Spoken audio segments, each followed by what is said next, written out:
Buongiorno a tutti! Hello everyone! Today I want to share with you 12 essential Italian phrases that you need to know when you travel in Italy. These are the most used, most common ones that you will find yourself needing when going around and interacting with people in Italy. Now I'm going to explain each one of them, how and when to use them, and especially how to customize them to your own specific needs and situations. And I will also give you some example sentences so that you can see these in action. Remember that I have prepared a PDF to accompany this lesson. I prepared that for you to help you review everything we're going to learn today in an easier way. You're not going to learn these phrases like just watching a video once. You need to practice them. And to help you practice them, I've created that PDF. So don't forget to download your PDF. You will find the link in the description below. Okay, iniziamo. Let's begin. Okay, the first phrase I want to teach you is the phrase vorrei. Vorrei. This in Italian means I would want. Why do we use it and when do we use it? We use it when we want something from someone else. And the reason we use this weird form, vorrei, instead of the probably most known form, voglio, which means I want in Italian, is because voglio sounds extremely rude in Italian.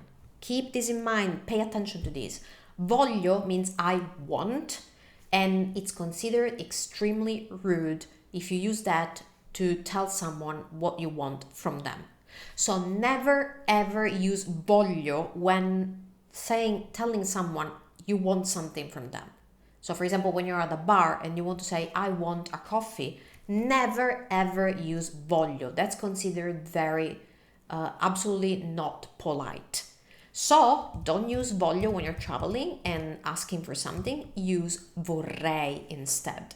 Literally you say, I would want, which sounds much nicer and much more polite. Let me show you an example. You just use vorrei, I would want, and then add whatever you want. Per esempio,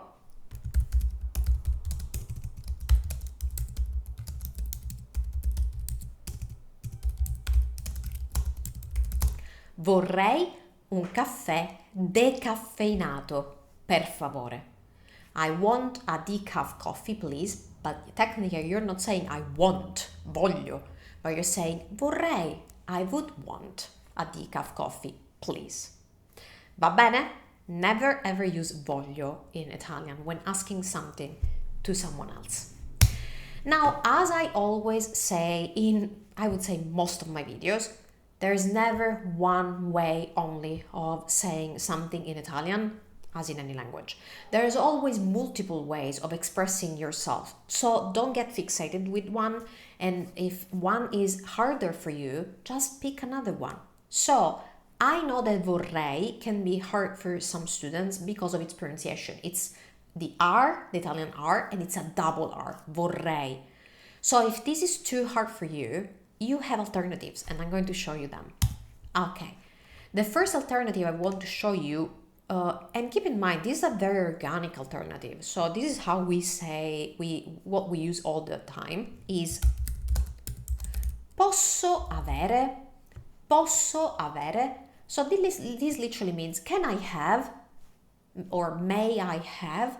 So this is a perfectly correct, perfectly very organic, and absolutely polite way of asking for something to someone else. Per esempio, posso avere un cappuccino, per favore?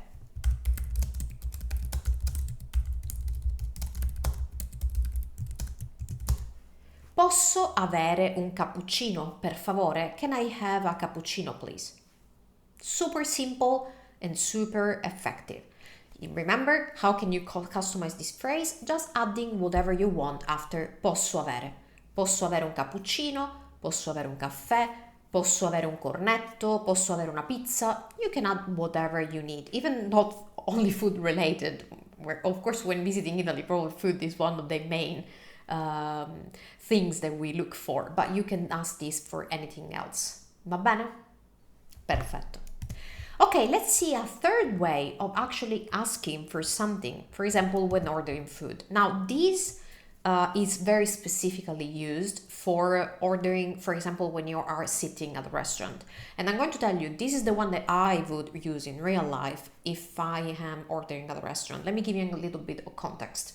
You are sitting at a restaurant or a pizzeria, the waiter comes to you, 𝗘𝗘𝗙𝗏, and is coming to take your orders. Well, how would I do that in real life if I were ordering? I would say prendo. Prendo. I wouldn't use vorrei for that. I wouldn't use posso avere. I would just say prendo, I take, and then add whatever I'm going to take. Per esempio,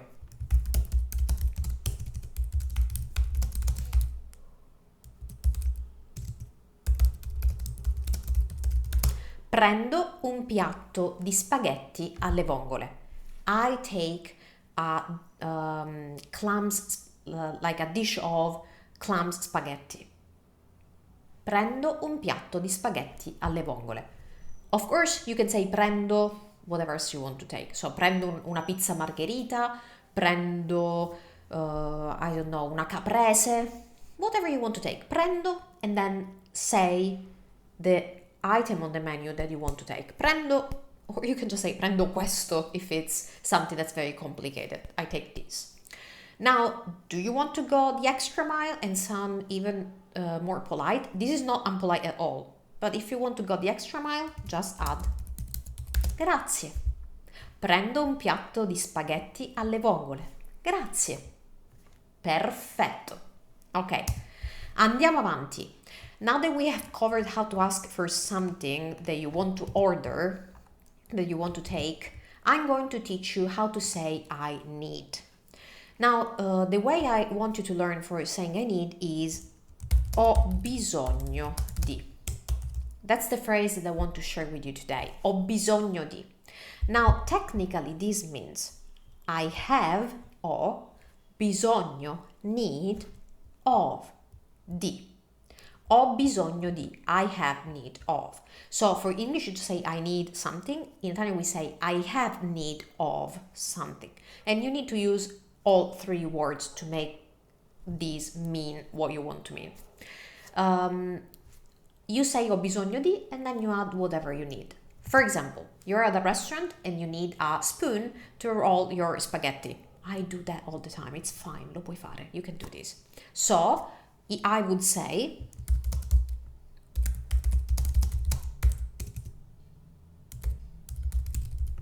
ho bisogno di un cucchiaio. I need a spoon. Ho bisogno di un cucchiaio. And then you can add per favore, please. Ho bisogno di un cucchiaio, per favore. Do you need a fork? Ho bisogno di una forchetta. Do you need anything else? Ho bisogno di the thing. Va bene? You can also use these with a verb. Per esempio, let me show you this. I need to buy some tickets.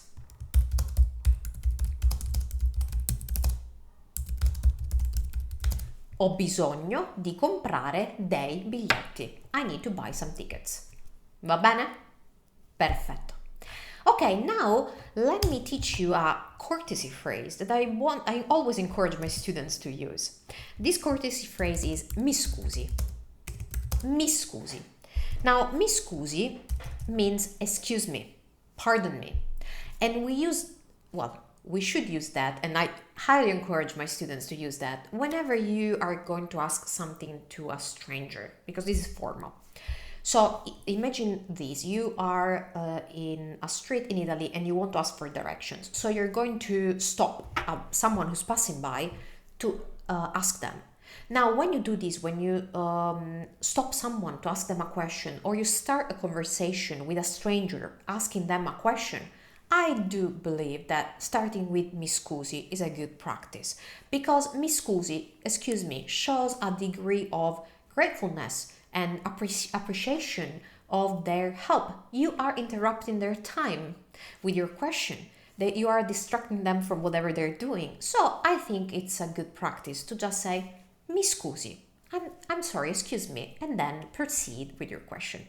That will definitely be appreciated. So per esempio,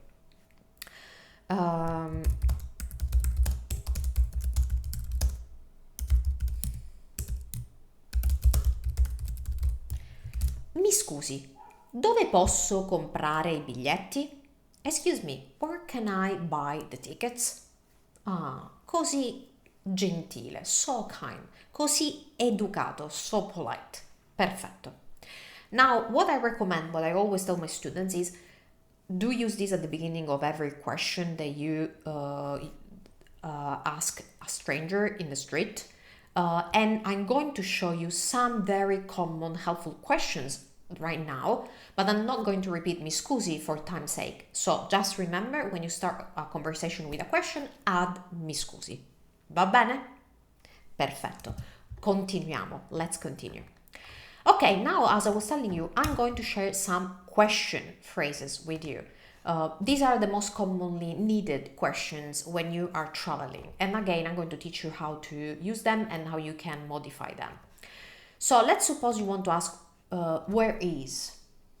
One way we use to ask where is DOV'è. This is very common, DOV'è. And this is the easiest way that you can ask for example, a place. Per esempio, dov'è il bagno? Dov'è il bagno? That's how you can ask, where is the bathroom? Where is the restroom? Perfetto. Another common way to ask the same question is, dove posso trovare? Dove posso trovare? Where can I find? This is another common way of asking where something is. For example, you could say, dove posso trovare il bagno? We say that all the time. Or another example, dove posso trovare i biglietti del treno? Where can I find train tickets?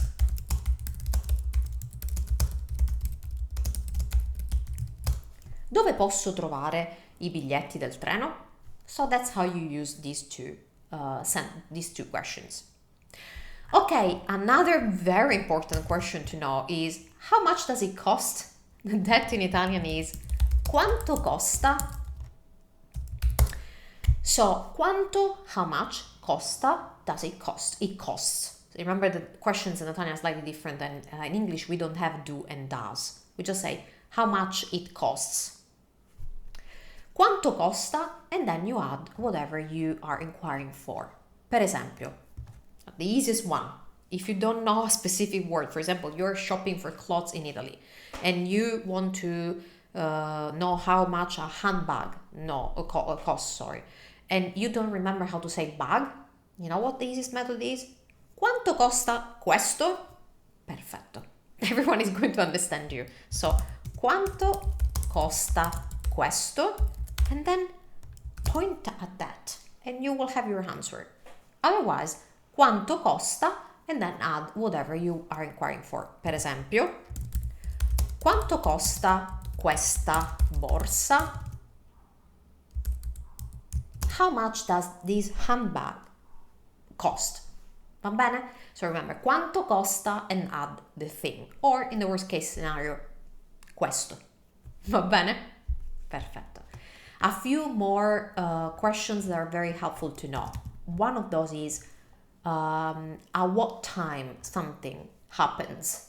So, at what time in Italian is a che ora? A che ora?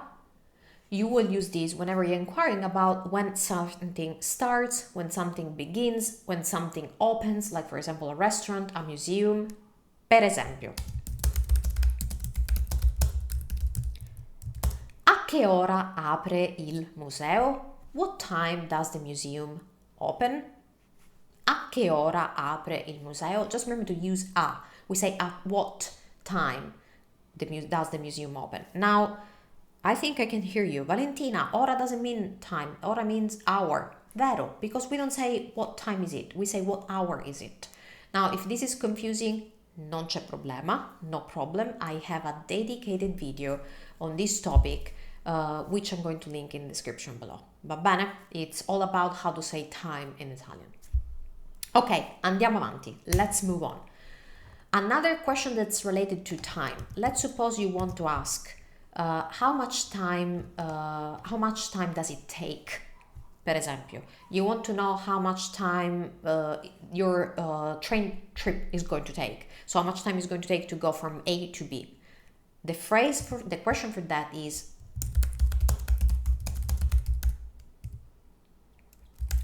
quanto tempo ci vuole? Quanto tempo ci vuole? That means how long does it take? And then you add whatever you're asking for. For example, you may want to ask, how long does it take to go to Rome by train? In Italian, that would be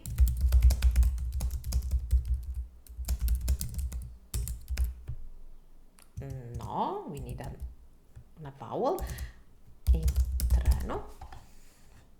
No, allora, quanto tempo ci vuole? How long does it take per andare a Roma, to go to Rome, to go to Rome, in treno, in train. Quanto tempo ci vuole per andare a Roma in treno? That's how you ask, how long does it take? So how long does it take? Whatever. Va bene?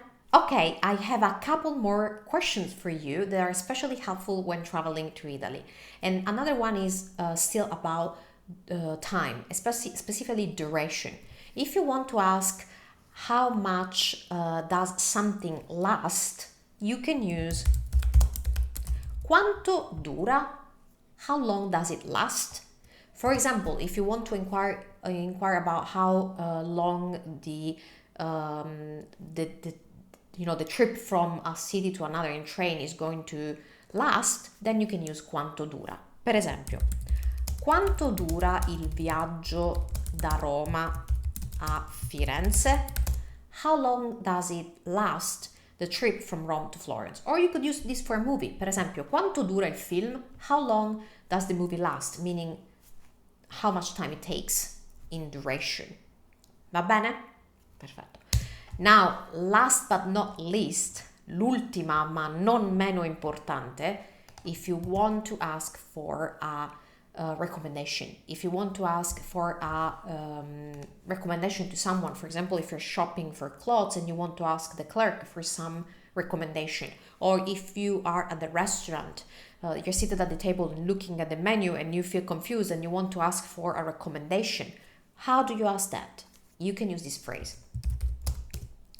Mi può consigliare? Mi può consigliare? This means can you recommend me? And then you add whatever you want to have a recommendation, a suggestion about.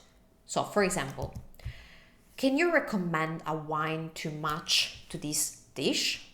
You can use this phrase.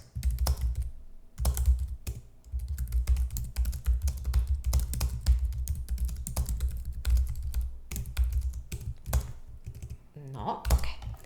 Mi può consigliare un vino da abbinare a questo piatto? So, mi può consigliare, and then you add the thing you want a recommendation on. Un vino, a wine, da abbinare, to match, a questo piatto, to this dish. Mi può consigliare un vino da abbinare a questo piatto? Of course you can use this for anything else. Per esempio, mi può consigliare una camicia? Can you recommend me a shirt? Mi può consigliare un primo piatto? Can you recommend me a first course dish? Whatever you want a recommendation for, this is a great way to ask, and notice it's formal because we're using può, which is third person singular, so that means that you're using lei, the formal you, which is the best way to go when you're traveling Italy and talking to strangers. Ok ragazzi, that's all for today. I know we covered a lot. Remember, don't get frustrated, this takes time and practice, so I always recommend you review these phrases and you repeat them aloud. Get comfortable using them. So repeat them aloud, and if you want a faster way to review them, well, if you want to review the pronunciation, watch this video again, no problem. If you want to review them quickly, just repeating them aloud, don't forget to download the PDF that I have prepared for you with these in mind specifically. And if you want more examples and specifically for the specific situations, like for example, phrases for traveling in Italy when you're at the restaurant, when you are at the museum and so forth, keep in mind I have a whole series with phrases like this that you can watch and use to take a little bit of inspiration for your next trip and the phrases you want to use. I'm going to leave the link in the description as well. That's all for today, and I'm going to see you in the next video. Ci vediamo al prossimo video. Ciao da Valentina.